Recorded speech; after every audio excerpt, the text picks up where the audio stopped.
The low-pressure area in the Philippine area of responsibility has a chance to become a storm again. The LPA was last spotted over the coastal waters of Mahinog, Camiguin. It is expected to cause rain in Visayas and Mindanao. Pag-asa said once it becomes a storm, it will be renamed as Kerubin. Aside from the LPA, the Weather Bureau is also monitoring the northeast monsoon or hangin amihan in northern Luzon and the shear line in the eastern part of southern Luzon.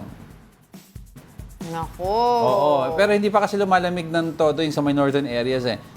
Yung mga makausap natin ng taga Baguio, sabi nila nasa between 19 to 21 to 23 ang ano. Malamig yun ha, that's aircon temperature. Pero for Baguio folk, that's normal. So alam natin na hindi pa syadong peak because Pero yung LPA na baka daw magkaroon ulit ng chance na maging bagyo, sabi ng Pag-asa. Sana wag na ulit, di ba? Sana along the way matunaw na lang siya. oo, umalis ka na. Para tapusin na natin itong taon na okay. Sana si LPA mag-Christmas na rin. Oo, di ba? Matunaw na lang siya, wag na lang siya pumunta sa ibang Celebrate ka na lugar. lang sa sarili mong lugar. Huwag ka na pumasok kahit saan. Oo.